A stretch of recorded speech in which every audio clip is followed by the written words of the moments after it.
also be talking about how to take care of each other, and we'll also talk about how to frame this moment. It's one thing to just call it out. It's one thing to keep saying he's stupid, but he is a calculated individual, and there are individuals who are using him to do exactly what they need to do, and we have a bigger job to do, right? All right, here's Stephanie.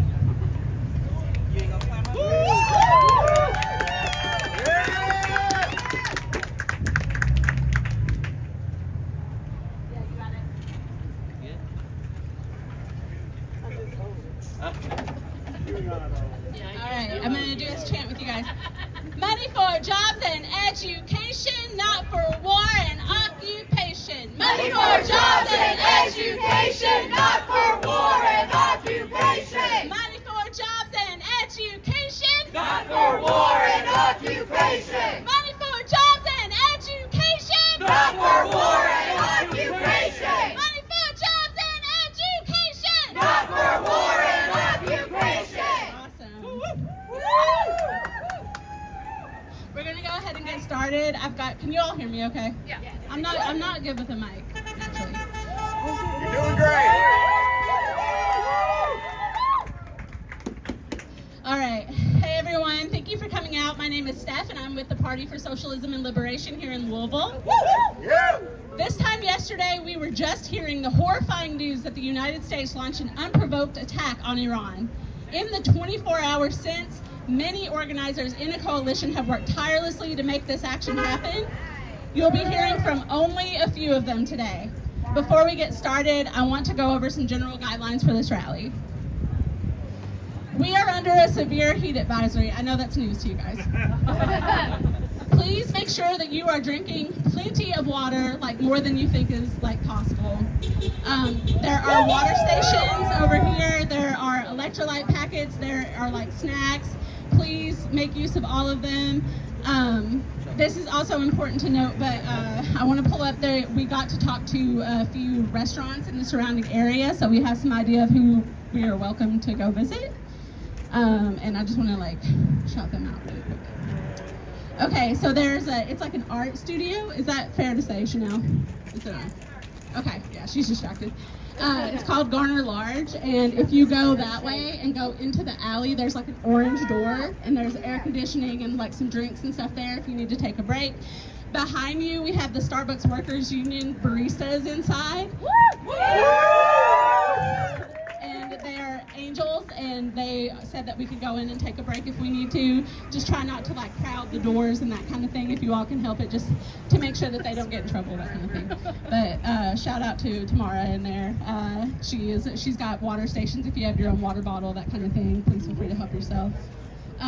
Wix, Kebab, El Nepal, Mocha right next door. Jimmy John's and Starbucks are all fine with coming in for water if you like happen to run out or if you need more or whatever. And they just ask that you make room for customers and don't crowd. And then last note is Beyond the Sun doesn't want us to stand still in front of their store, but they're fine with us going by. So just be aware of that. Can people not hear? People can hear. Okay, got it.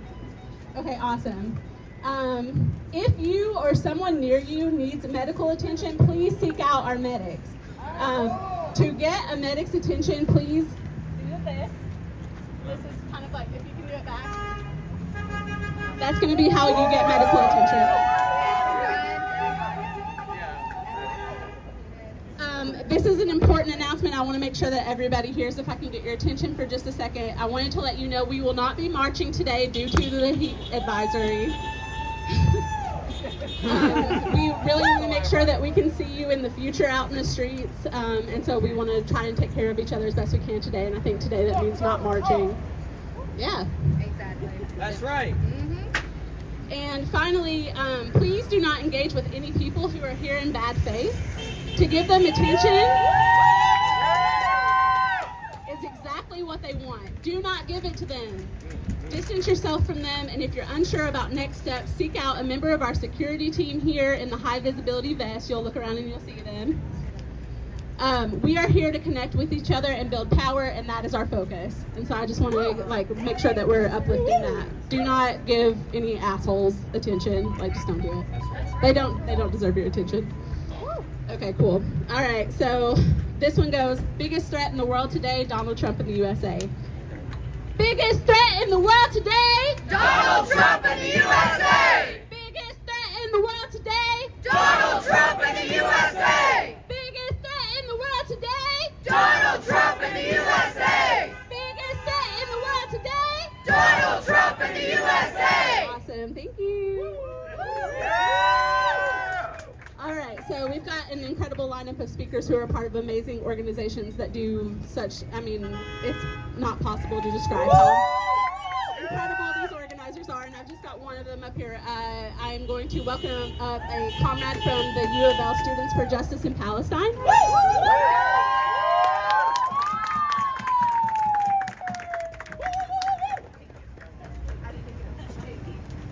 From Palestine to Iran, From Palestine to Iran! Zionism will fall. Zionism will fall! From Palestine to Iran, From Palestine to Iran! Zionism will fall. Zionism will From fall! Palestine to Iran, From Palestine to Iran! Zionism will fall. Zionism will fall! Palestine to Iran, From Palestine to Iran! Zionism will fall. Zionism will How fall! we feel today, comrades?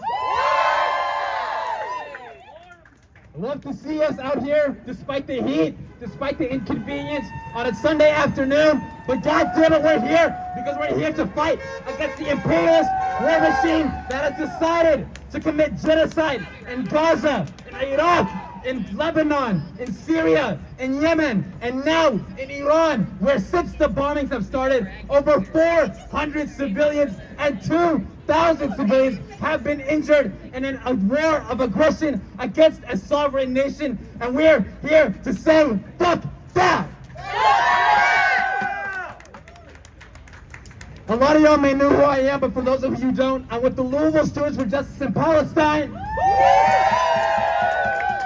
We're an organization that organizes at U of L's campus, the University of Louisville, for Justice for Palestine. And right now, we have a divestment campaign to make sure that the University of Louisville divests from all funds that help facilitate the genocide in Gaza. But now, we're also working to make sure that U of L divests from the same companies that are facilitating the now newly started genocide in Iran. It's the same weapons that are used in Gaza, that are used in Palestine, that are used in Syria, in Yemen, and Iraq. Each and every single one of these sovereign nations, the same weapon manufacturers, the same imperialist war machines, and the same fascist demon ghouls are the ones in their offices facilitating each and every single one of our genocides. So our divestment campaign, our campaign to make sure that U of L divests from Honeywell, from Remington Arms, from Boeing, from RTX, and from all of these companies is not just in the interest of Palestine, but it's in the interest of all oppressed people across the world, including but not limited to the free people of Iran. Comrades, we need to be honest with ourselves here on why Iran specifically is being targeted and is a new target of U.S. imperialism. They're being targeted because they are the one of the only powers in the Middle East that is using its power to stand up against the fascist regime, against the fascist settler colonial state we know as Israel, or otherwise as the Zionist entity. It's because of their principled stance in support of the Palestinian resistance, in support of the Palestinian people, that they have been marked as an enemy of the United States. Well, let me tell you this, to be an enemy of the United States is a compliment. So God bless them. The history of United States interference in the sovereign nation of Iran has not started today. Rather, this is a conflict that goes back for nearly a century. The United States has implemented coups in Iran in 1953 and has countlessly tried to start new coups ever since the Iranian people overthrew the United States implemented puppet regime. And now, ever since 1979, they have taken this principled stance and they have been targeted because they have decided that the United States and Zionist imperialism has no place in the region and in Iran. And it's for this reason that they are being targeted. That's right. But we must also Is that water? Okay.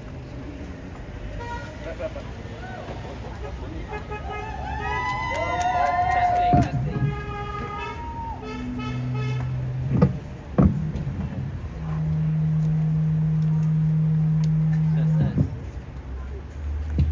Can y'all hear me? Make some noise! Sorry about that, yo. But if we want to be loud, we got to be loud. So I had to do that for a bit. But what we must understand is that since 1953, since then, the United States have implemented coup after coup, and since the Iranian people decided to throw out United States and Zionist imperialism from their country, they have been marked as a target because of their principled stance. But what we must also understand is that the United States is lazy. Their playbook, the agenda they're using to generate consent for this new war in Iran is not original at all, and rather it's a cheap copy of the same agenda that they used to send Americans here in Iraq in 2003, into Afghanistan, into Libya, into Syria, in the same way that the United States has tried to generate consent for invasion of a sovereign nation. They haven't even bothered to change the goddamn playbook. That's how lazy these fascist imperialists are. That's right. The same way that they said Iraq had weapons of mass destruction, which further investigations proved never existed. And now they're claiming that Iran is developing nuclear weapons, despite Iran being the one in compliance with the Non-Proliferation Treaty, despite Iran organizing and coordinating with the IAEA and being transparent about their nuclear program. But there is a regime in the Middle East that does have nukes and that hasn't joined the NPT and that is not transparent about their nuclear program. And it's the same state that's bombing Iran in an unjustified war of aggression. It's Israel that has nuclear powers. It's Israel that's an existential threat to the Middle East. How can you say that Iran is an existential threat to the Middle East when Iran is not the one committing a genocide that has left 200,000 Palestinians dead? The one when Iran is the one. How can you say that Iran is a threat to the Middle East when they're not the ones committing genocide and an unjust occupation of South Lebanon? How can you say that Iran is a threat to the Middle East when they're the ones who have taken a support against the people, against genocide, and yet the people committing a genocide, and yet the people who have nukes and aren't transparent about them, they're the ones that are defending the Middle East from that existential threat? Get the fuck out of here. Get the fuck out!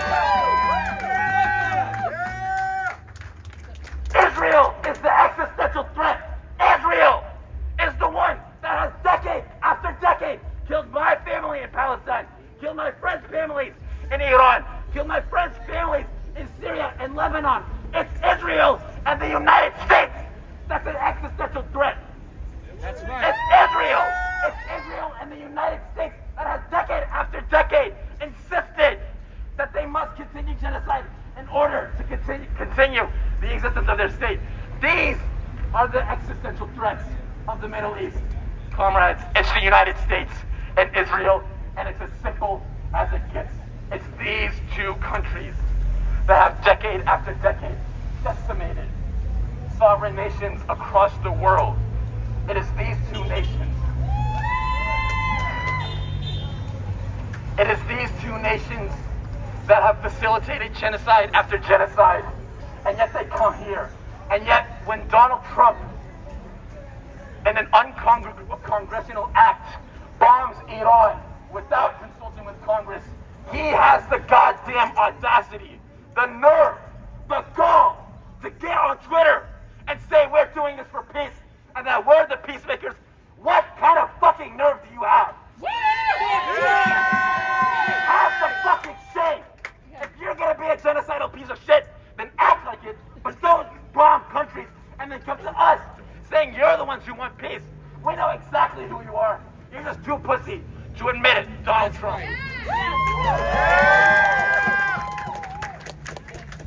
But we must also be transparent in that Donald Trump is not a lone aggressor in this act, but rather the foundation for these attacks on Iran was laid out during the Biden administration. Last year, at this time exactly, the Biden administration, in coordination with the Zionist entity, was carrying out military attacks in preparation for an attack on Iran. The Democrats and the Republicans worked hand in hand to facilitate the genocide of us. It doesn't matter if it's blue, it doesn't matter if it's red. The United States is fascist and it always has been. That's right.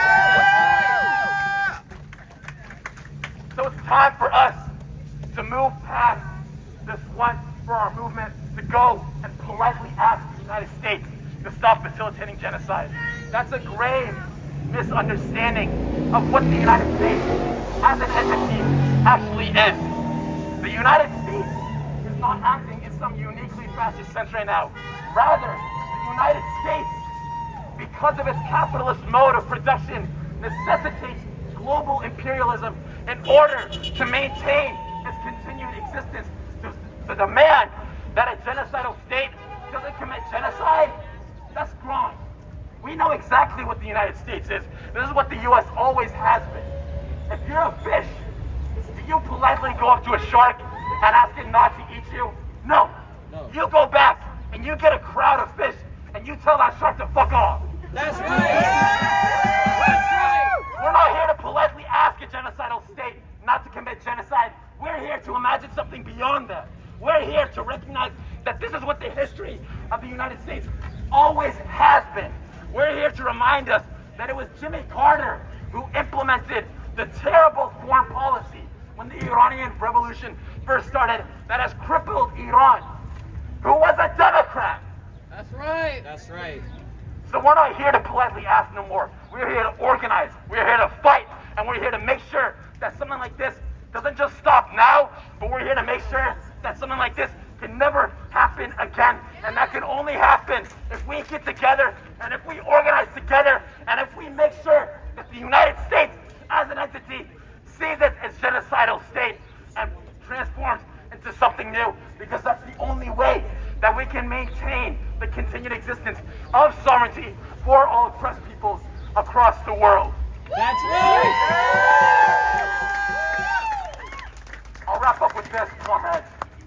If you're a student at the University of Louisville, you have a fight there to make sure that your tuition dollars don't fund the weapons and the missiles that are being dropped into Iran right now. And at the same time, you have a duty to make sure that your tuition dollars don't fund the missiles and the bombs that are being dropped in Gaza right now, in Beirut right now, in Sana'a right now, in Baghdad right now. Each and every single one of us U of L students, we have a responsibility. So we need to fulfill that responsibility. And even if you're not a U of L student, you have a fight there, because your tax dollars fund these universities. Each and every single one of us has a duty to make sure that our college education doesn't come at the expense of our people in the Middle East. So I'll leave us with this, comrades. From Tehran to Gaza, the empire will fall. Thank you.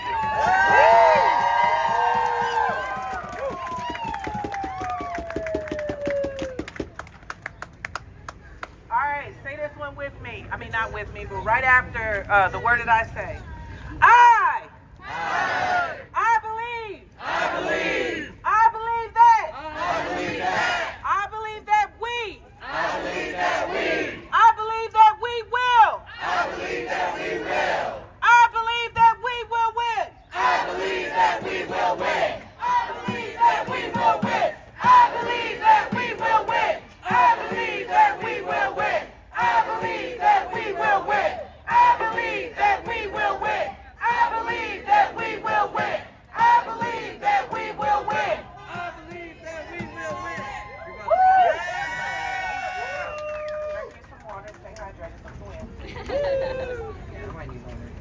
Is this guy not loud? Can you all hear me okay? Okay, cool. All right, so we had a last-minute addition to the lineup that I think is really important, so I would like to bring my friend Farah, who is an Iranian-American, up to the truck.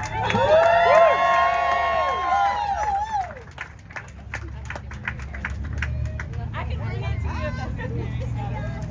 Yes. I'm down this time.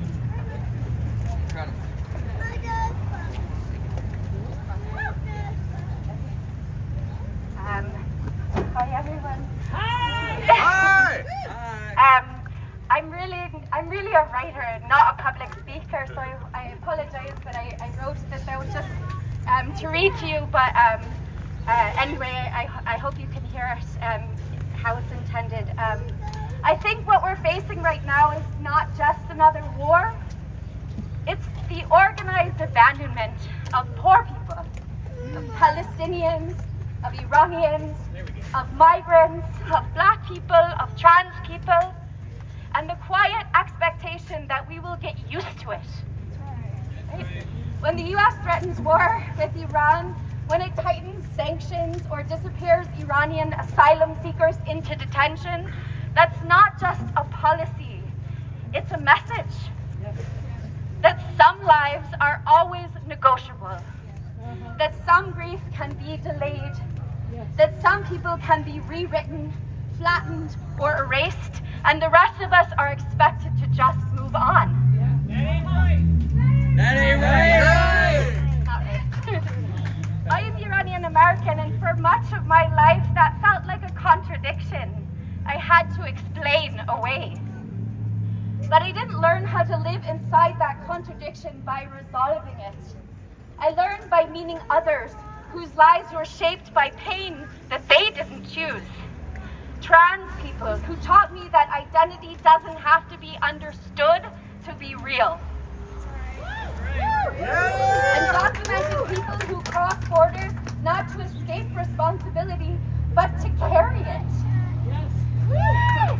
You know, black communities in this country who have never had the luxury of abstraction, who were born into a clarity about violence that others are still trying to make. They taught me that where you are born is an accident of birth, that just because a life doesn't fit the rules doesn't mean it shouldn't exist, that sometimes the most radical thing you can do is insist that a person matters. Now, not later, not after a resolution passes, not after the war is over.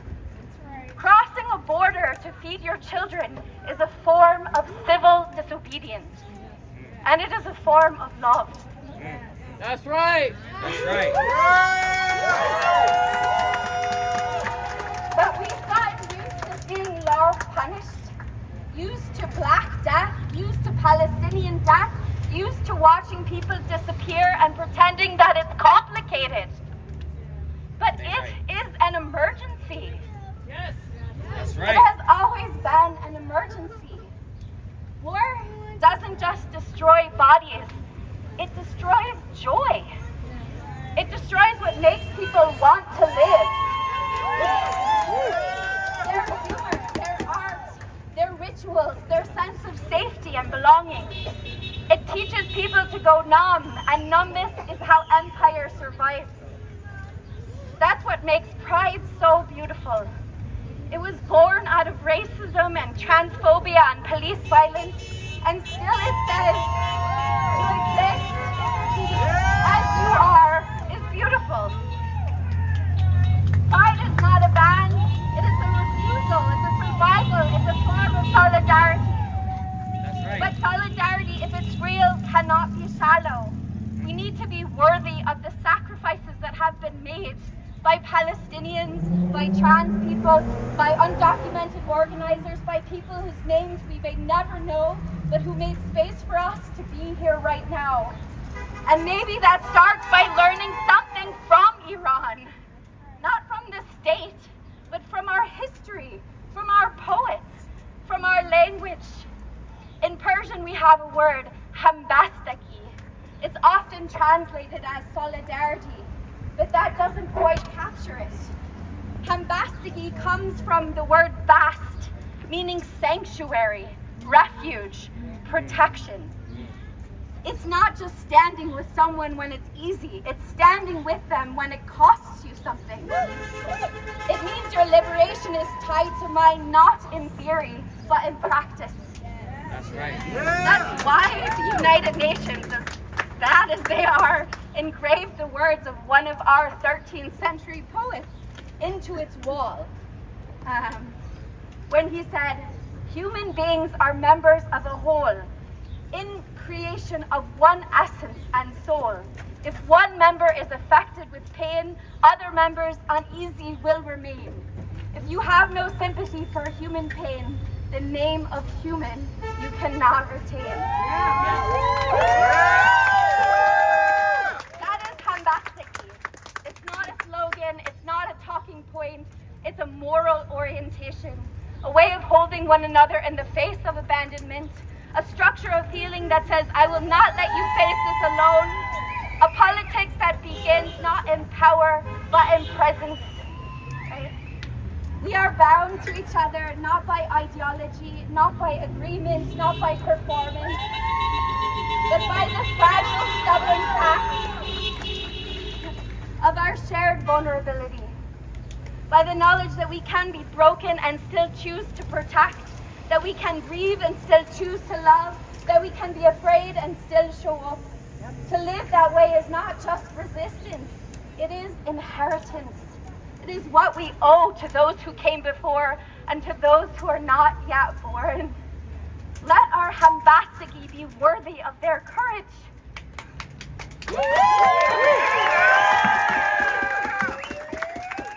Let it be felt in the streets, in silence, in the shelter we offer one another when the world is cold. I just want to end very quickly with a beautiful poem by a socialist called Roke Dalton. I just love it. And then it's, All right.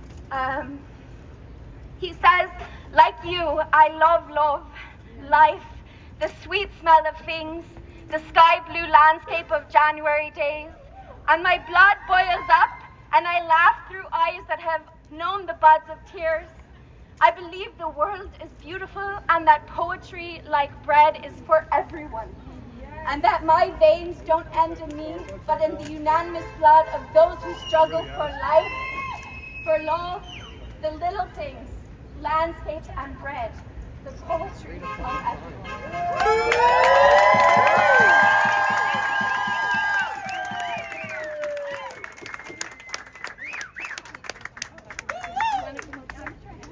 Oh, thank you. Thank you.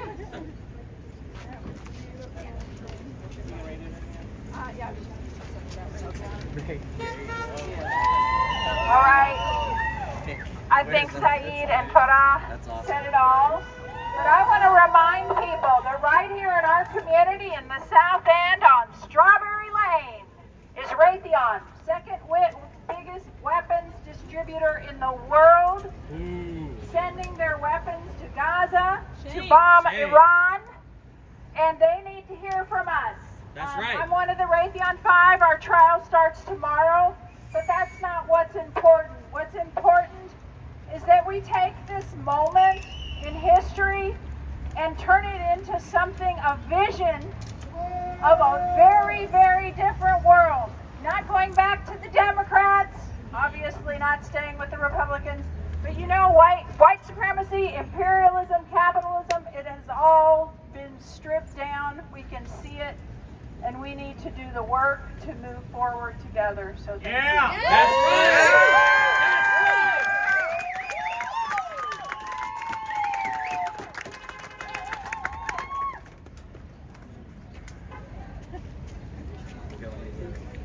When I say what does racism mean or something, you all say we gotta fight back, okay? All right. What does racism mean? We got to fight back. What does racism mean? We gotta fight back. What does racism mean? We gotta fight back. What does racism mean? We gotta fight back. What does racism mean? We gotta fight back. What does fascism mean? We gotta fight back. What does fascism mean? We gotta fight back. What does fascism mean? We gotta fight back. What does fascism mean?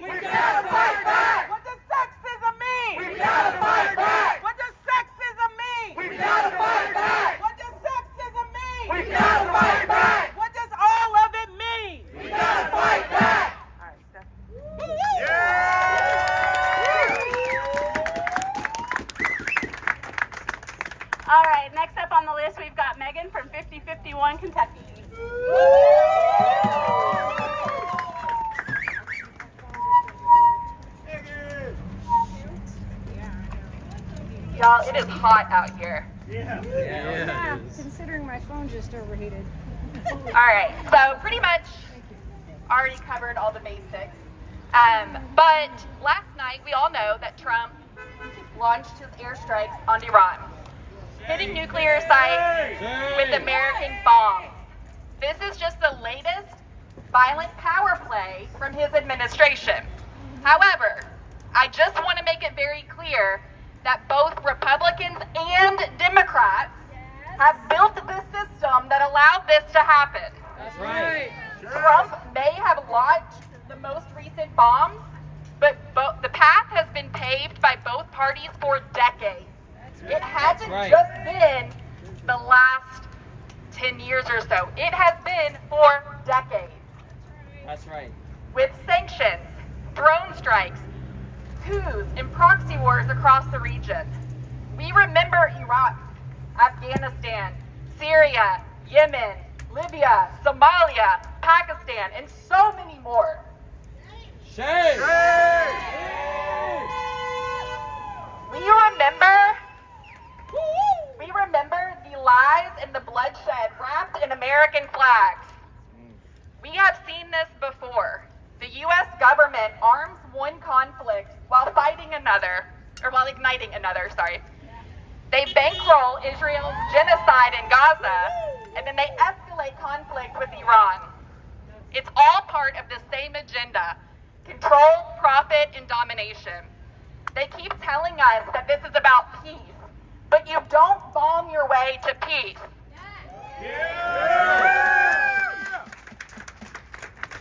Every single bomb dropped is an act of violence. And once again, it is not the powerful who will pay the price. It's civilians in the Middle East.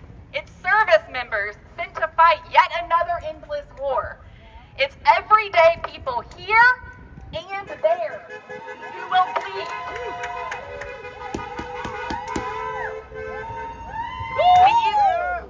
These wars don't just destroy lives overseas. They bring repression home with them.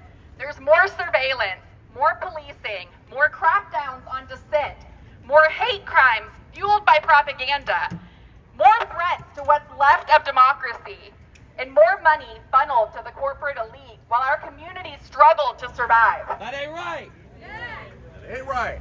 Every missile launch means less funding for housing, healthcare, education, and survival. We're living here with crumbling infrastructure, rising costs, underfunded schools, and a terrible healthcare system. That same government that says it's protecting us doesn't even protect the people that it sends to war. We have veterans sleeping on the streets with insufficient health care and lack of support for mental health treatment. But yet somehow there's always money for weapons. There's always money for war. Our tax dollars are fueling this violence. And we have the responsibility to speak out, to condemn it, and to demand something better. And we demand that our representatives stop hiding behind excuses and start standing up for the people they were elected to serve.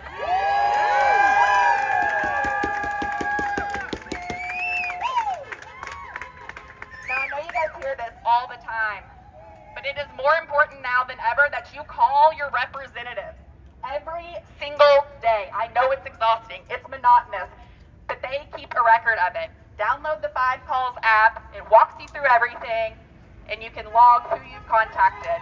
But the only way that Congress is going to start moving is if we apply the pressure. They work for us, the people, period.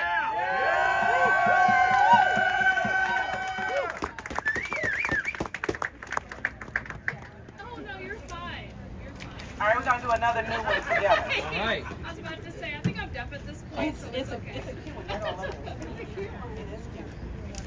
The biggest threat in the world today, and then you replied, Donald Trump in the USA. All right?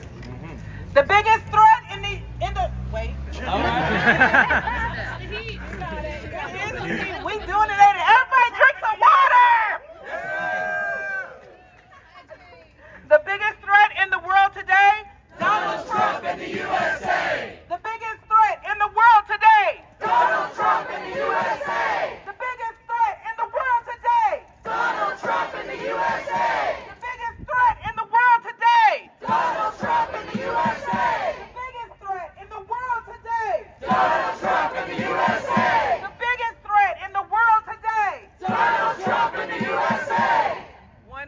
action, I definitely meant drink some more. I was getting hot. The other call to action I wanted to reiterate, that 5 Calls app is very, very super handy, and many organizations that are sending out calls to actions and those narratives are utilizing that. So please download that and then get familiar with it.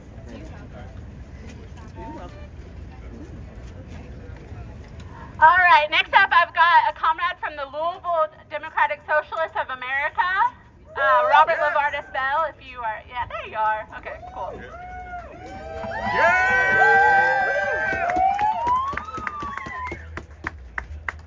I will say a lot of the people that are out here right now were definitely out on Broadway. So, my name is Robert Lavardis Bell. I am a father, I'm a public school teacher, I'm a proud member of the Democratic Socialists of America, and I am a candidate for District 43 in the House of the Kentucky State House. But I'm not here, that's for next year by the way. I'm not here to talk to you as a candidate, I'm here to talk to you as an organizer, because that is and was my first job. So actually, well, my real first job was the rallies, it was over there. But my first job, I've been doing this for nearly 30 years now. I've been an organizer on the left, and I want to start off by saying that my heart, my soul, my mind, everything is with the people who are currently under occupation, under bombardment, under facing genocide here in Iran, in Gaza, in the West Bank, in Ukraine. And I'm thinking about them every day. I'm thinking about them now, but I'm thinking about us here and the world we want to build, because that's why we're here, right? We are here because we are upset with the state of things. And so, as an organizer, and as someone who's done this for a very long time, I'm a student of movements. And I want to talk to you guys for a little bit about the last time there was a major anti-war mobilization in this country. I cut my teeth in the anti-globalization movement, Seattle, 1999, the World Bank, WTO protests, IMF protests. Yeah, WTF indeed. WTF, right. And during those protests, something happened for the first time, basically a generation. Millions of people around this country and all over the world were united in a common belief, a common protest movement that said 2 things that were very important that people hadn't really heard in a generation. Number 1, capitalism and imperialism are the problem. That's right! That's right! And number 2, a better world is possible. And we have our criticisms of those movements. I definitely do, as someone who participated in them. But we won some things. We sent the World Bank into retreat. We really did. And we made people feel, like I said, the idea that something new could possibly be on our horizon. And we felt something. We felt something big. We felt the ruling class flinch.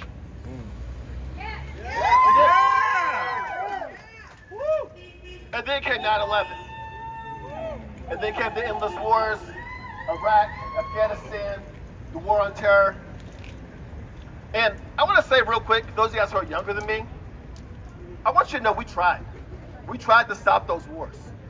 Many of the people who face that seat right now are people who are out there with me in 2001, in 2003, trying to stop those wars from happening. You've lived your lives, many of you who are younger than me, in a country that's never really not been at war. But we tried. But not only did we fail, we lost our movements. We lost our momentum. And the reason for that, well, there are lots of reasons. But one of them was that we did not have organizations back then. We did not have strong mass movement-based organizations. We did not have deep connections to the working class. We had lots of activists, and we could name the world we wanted to build, but we could not build that world. And the reason I'm saying all this is right now, 2025, things feel really, really bad, and they are really, really bad. But some things are different now than were back then. One of those things is that we do have a reawakening labor movement. We have people. We have a new generation of fierce activists, militant activists who are working in their workplaces, organizing from the shop floor because they know that solidarity across lines of gender, across race, of ethnicity, religion, sexual orientation, across borders, that solidarity is built from the shop floor up. We got that now.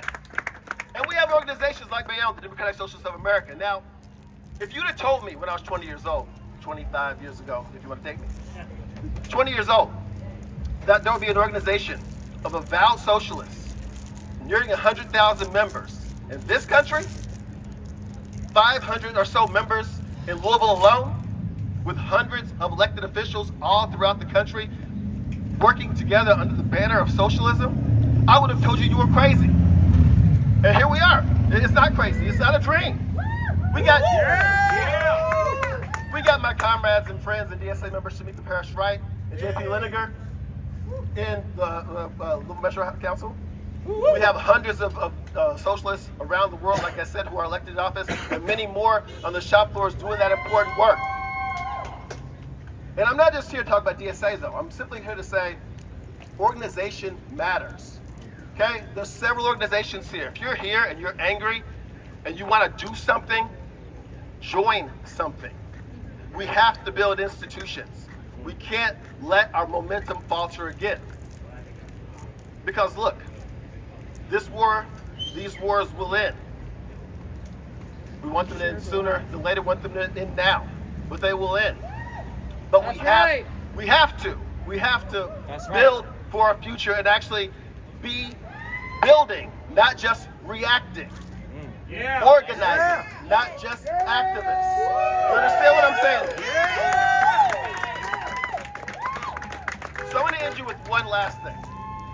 Because we all see the world we're in, like I said. And we know the world can be better. A better world is possible. We know that workers deserve more. So say it with me. Workers deserve more. Workers deserve more. Workers deserve more. Workers deserve more. Workers deserve more than detention and deportation. Workers deserve more. Workers deserve Workers deserve more. Workers deserve more than endless wars. Workers deserve more. Workers deserve more than two parties for the capitalists and none for us. Workers deserve more. You can say the whole damn thing. Because the reality is, workers deserve more. A better world is possible, and we have a responsibility to ourselves to actually go out and build that world. Because, like I said, it was true in 1999. It's true today. A better world is possible. Thank you very much.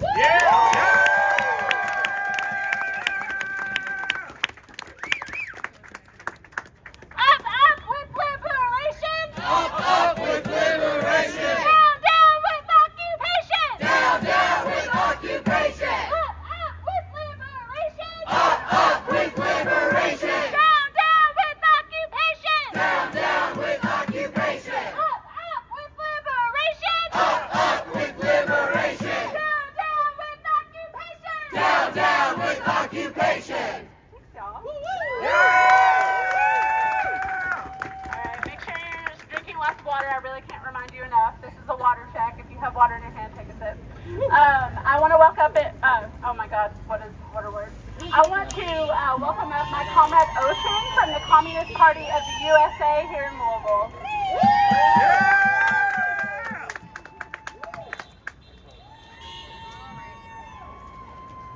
All right, can everyone hear me all right? Yeah! All right, I love it. Let's hear some cheers. I want to get the energy up. Everyone cheer. All right, hi everyone. If you didn't hear Steph, my name is Ocean. I'm with the Louisville chapter of the Communist Party. And I just wanted to start out my speech with a little bit of a personal anecdote. I was 8 years old when I first saw photos of Iraqi prisoners at Abu Ghraib. Though I had been listening for years to the adults around me talking about the Middle East and the invasion of Iraq, it wasn't until I saw those photos that it felt real to me. Images of blonde, blue-eyed American soldiers smiling with their gleaming porcelain teeth posing in their selfies next to naked, bloodied Iraqi citizens, sandwiched between dead pig carcasses or strapped to shock wires in between torture sessions. That is the reality of our U.S. military. Anyone who remembers the invasion of Iraq just over 20 years ago might be struck with deja vu when looking at the news of yesterday. The illegal bombings of Iran that took place last night are eerily similar to the military actions taken against Iraq when they were allegedly close to creating weapons of mass destruction, whatever that means. That was a lie. But don't worry, according to CNN, Iran is not Iraq, and there's no ground invasion, therefore we shouldn't worry. And that Trump's ambitions in Iran were actually achieved compared to the invasion of Iraq. This is not true. What mainstream media fails to acknowledge is that the U.S., along with its coalition of allies, bombed and sanctioned Iraq in 1993, 96, 98, and 2001, all before the invasion even officially began. This bombing of Iran is a manifestation of the same warmongering imperialist forces that were present then and were present long before President Trump's most current collaboration with Israeli air raids against Iran. And what is the response from the Democrats? The self-proclaimed opposition party to Donald Trump. Well, they're more upset about being left out of the loop than they are about the innocent people of Iran paying for the imperialist ambitions of the West with their lives. They're more upset about not being part of the cool kids in the White House than they are about the United States starting World War III. And as we all well know by now, American wars are fought and won not by the senators sitting comfy in their desks in their air-conditioned buildings at the White House or the Capitol building. They're fought by the working-class people of the United States who pay for the greed of our government with their peace, with their health, and with their lives. That ain't right! That ain't right! This warmongering needs to end. The Communist Party of Louisville stands fiercely against both the actions of the Trump administration as well as the imperialist and bloodthirsty dogma of the United States military. Make no mistake, these military actions cannot and will not make the world a safer place. In fact, these strikes serve the singular purpose of maintaining the U.S. as the world's global superpower, a position that they have protected and maintained through the murder of countless people across the globe. The pain and suffering the U.S. has reaped time and time again are for the express purpose of protecting the interests of the rich few and will come at the cost of working people across the globe and here at home. The same forces which instill fear and dismay across the world can and will turn their guns and weapons against us. Yeah. All working class people of America are part of the same struggle faced by those under the boot of American military destruction. Their fate is the same as ours. I will repeat that. Their fate is the same as ours. The fate of the Iranian people is the same as ours.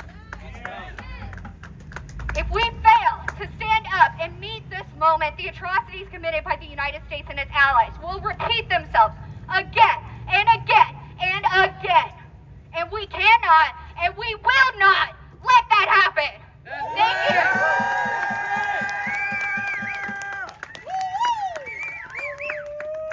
So remember, there's a lot of disparate groups that are here. All of them are opposed. What do we do when we're under attack? Stand up, fight back.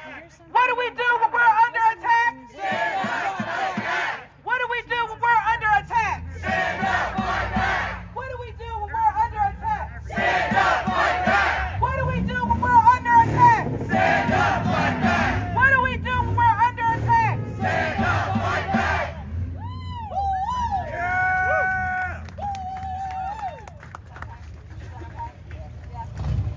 Okay, you're not going to recognize this person. This is my comrade Chanel in Black Lives Matter Louisville. Sorry, we had a schedule. I didn't realize I was next. But I am thankful for you all to be out here because we do need a lot more help. Somebody was asking me, what were you doing last night? Organizing? Every day is another day to organize and organize directly in your community. So I really want us to pay attention to what these call to actions look like. Also, what it means to be extremely uncomfortable.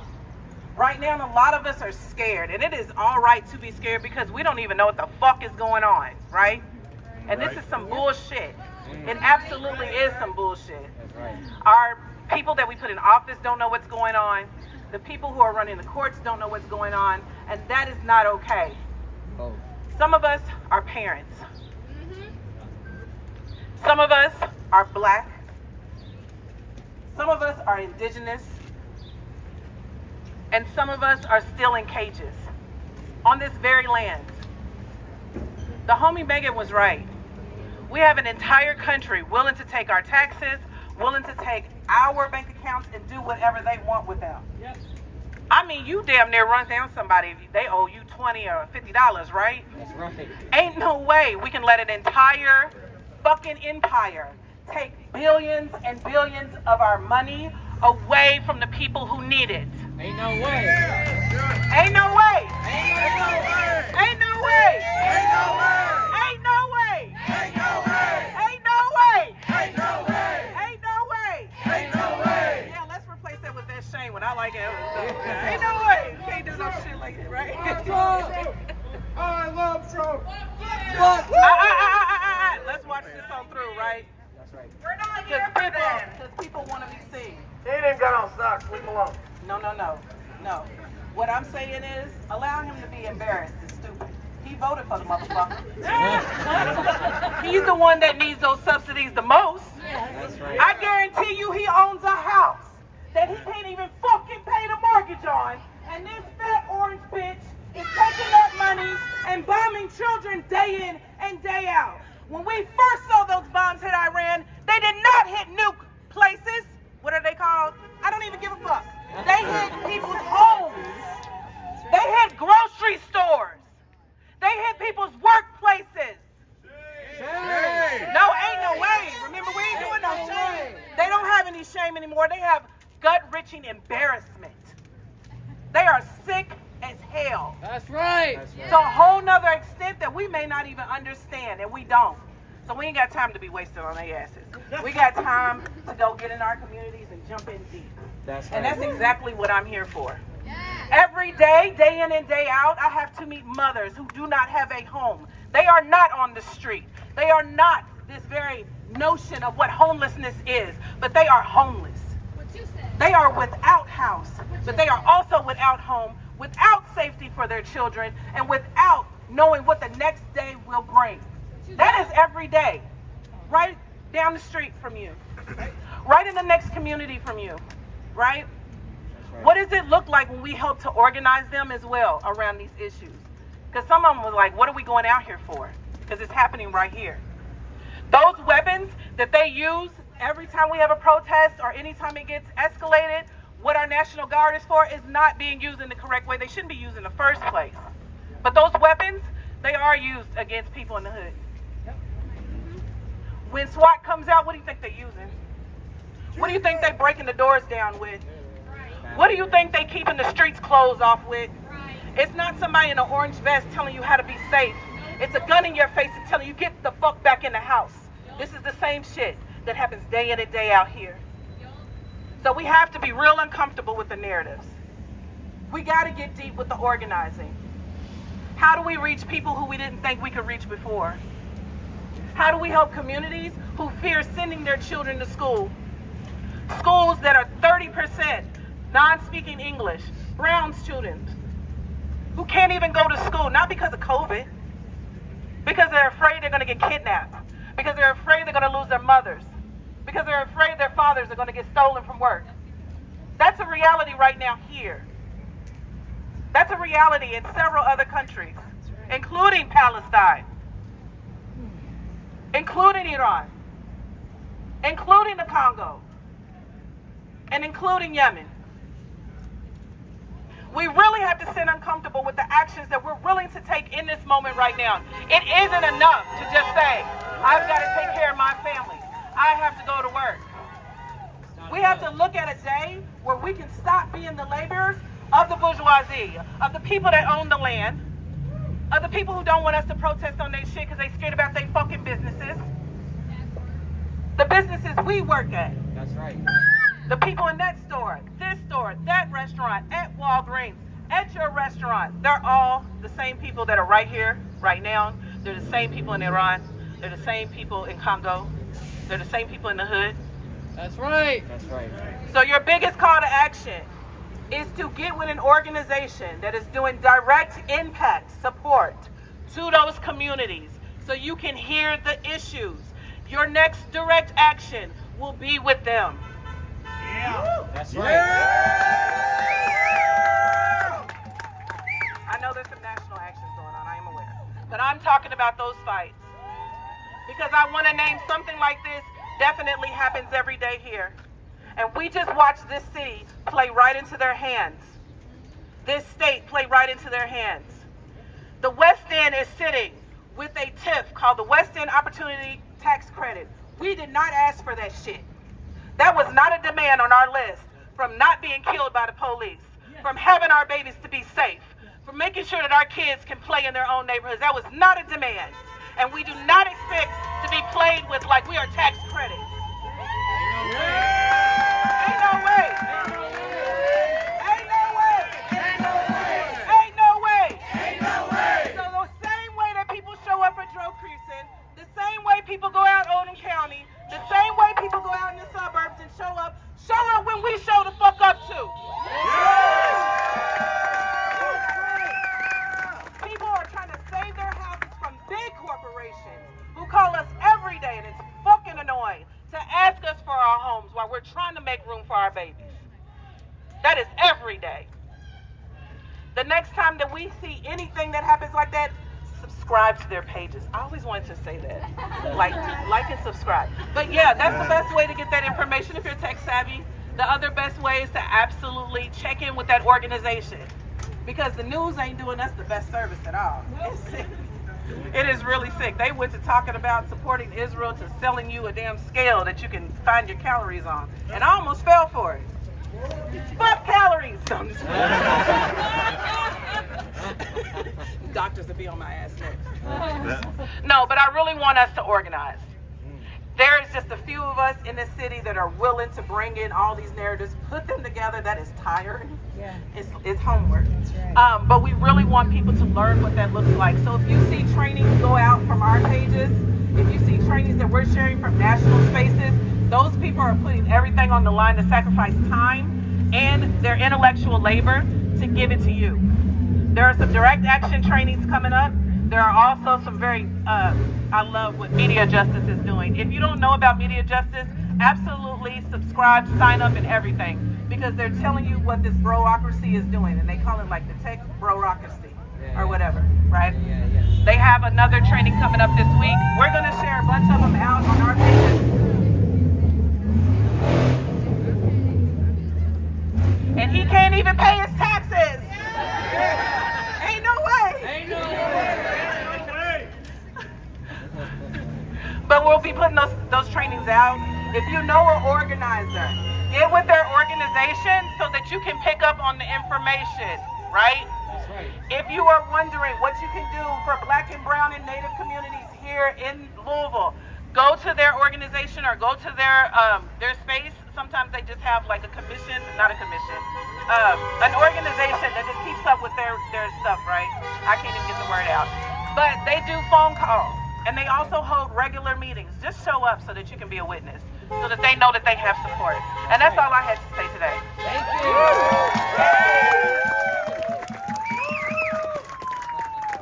Who's still live streaming over here? Oh, hey, Matthew. Hey, Tara. So I just wanted to hop on here one more time, as Chanel reminded me. So on the 14th, we had several thousand people come out to protest with us. Yeah. And I just wanted to thank you all for being out here today. But obviously the crowd was a lot smaller. I get it, it's hot, it was last minute. But I just wanted to remind everybody at home right now who follows us and who follows all of these organizations and who knows what's going on, this is your fight too. Yeah. You belong here too. Yeah. It's not just when it's convenient for you. It's not convenient for us to be out here right now. It's not convenient for us to organize and spend hours and hours and hours of our time. Yeah. You all want to show up? Show up. And stand in solidarity. That's all.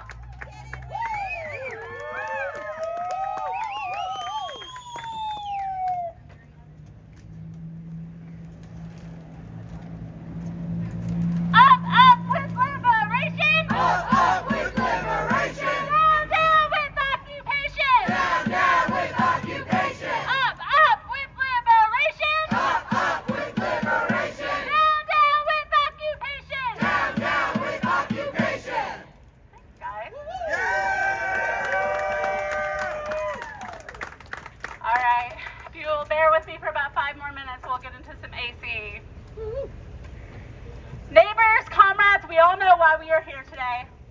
Last night, the United States attacked Iran completely unprovoked, and Donald Trump had the audacity in his address to the country to make an absolutely hollow call for peace. Liars. Liars. Shame. Hey, no way. Trump is getting ready to wage war on Iran abroad at the same time as he's waging war on immigrant families here at home. Both wars are wars based on a lie. Trump wants us to believe that immigrants are dangerous criminals that pose a threat to the public. He's even illegally deploying the military right here inside the U.S. as part of this war on immigrants. Shame. Ain't no way. And just like with immigrants, Trump wants us to think Iran is a dangerous threat that people should fear and hate and want to destroy. That's a lie too. In Trump's White House address, Trump called Iran the bully of the Middle East. An absolutely absurd statement. We know that since the Bush administration, the U.S. has invaded Afghanistan, invaded Iraq, bombed Libya, Syria, and Yemen, and has issued a blank check to Israel to carry out their genocide in Gaza. We know it is the U.S. and Israel who are the real and true bullies of the Middle East. That's right. Yeah. We know, and we will not be fooled. That's right. The most recent development could easily become boots on the ground and lead to huge U.S. casualties if Iran retaliates. The Pentagon has 50,000 soldiers across the Middle East. The entire region, or even the world, could be dragged into an even more catastrophic conflict. And make no mistake, it will not, as my comrade Ocean said, it will not be the children of the politicians and the executives at the weapons manufacturing companies who will have to go fight. That's right. It's always working class kids who get sent to kill, to be traumatized beyond belief, to die, to come home and receive no support or care. You could take a 10-minute walk downtown and immediately run into a U.S. veteran who is living on the streets here in Louisville. You can help them too. Trump doesn't care about veterans. That's some shit. Every dollar that's spent for war could be instead used to help address the massive unmet needs facing working people in this country. We need jobs, health care, decent schools, and affordable housing, not another endless war. That's right.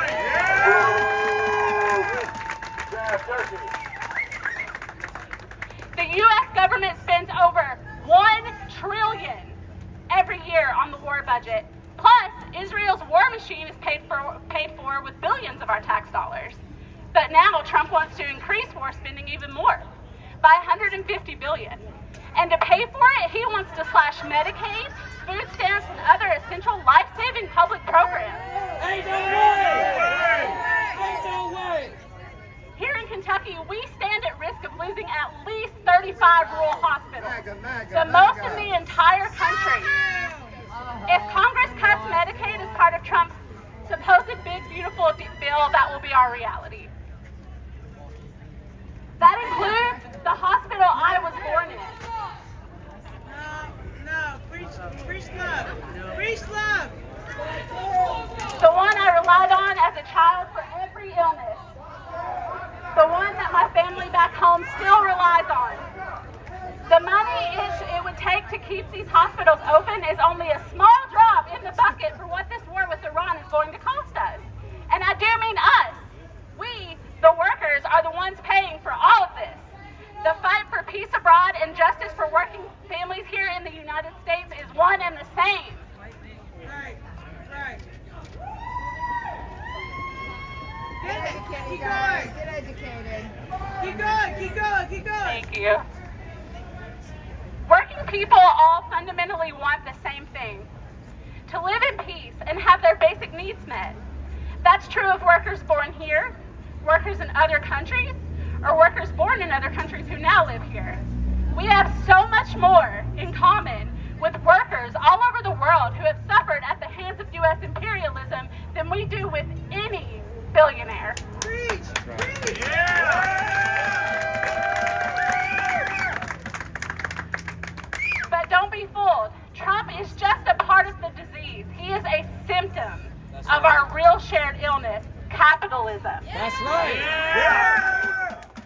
And capitalism can only be cured with socialism. That's right. If you are here, you have something precious and unique to contribute to the revolution. Don't waste another day. Get organized. Join us as we march on DC this Sunday. We'll have more details for that coming out very soon. We just have to get through the today of it all. Join us for one of our political education classes this summer. Join one of the incredible socialist organizations you've heard from today. I want to close out by sharing a quote from George Jackson. Settle your quarrels. Come together. Understand the reality of our situation. Understand that fascism is already here. That people are already dying who could be saved. That generations more will live poor, butchered, half lives if you fail to act. Do what must be done. Discover your humanity and your love and revolution. Thank you all.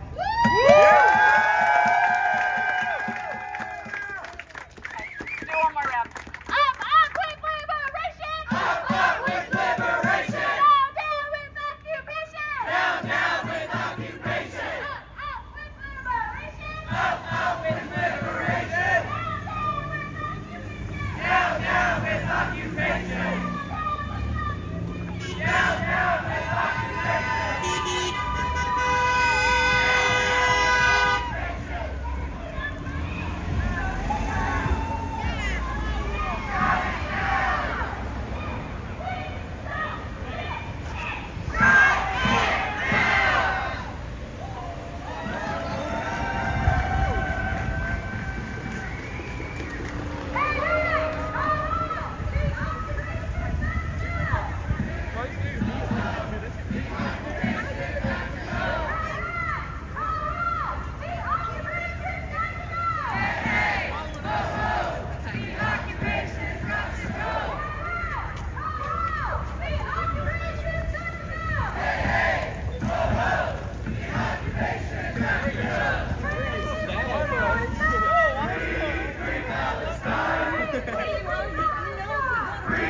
Free Palestine!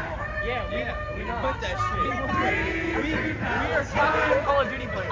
We are ready. Free Palestine! We're gonna fight for our country. Yo, let me see that blade again. Just let me see it. Why? Then why'd you pull it out? Because you threatened us. No. That's Chase the loser. Hey, bro, hear me out. Hey, Tony, can I just 60 dash Can we get the Starbucks? Yeah, for sure. Starbucks, guys. My girlfriend told me. Hey, let's go Starbucks. I'll walk you. Yo, yeah, we don't want no problem.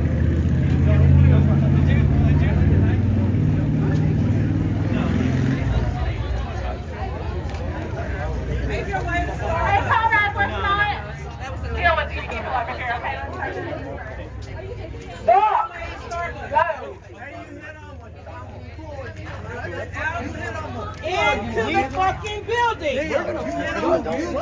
Into the building! Don't run Into the building! Get your order and shit, go ahead. Everybody spent $40 on coffee, bro. Let me know if you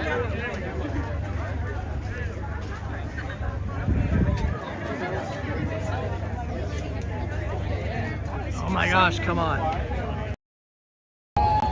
Yeah, so if it wasn't clear what was going on there, some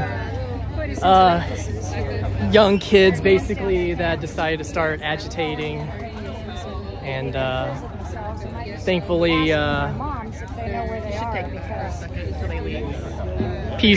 the various peacekeepers, and I'm gonna put it on the truck.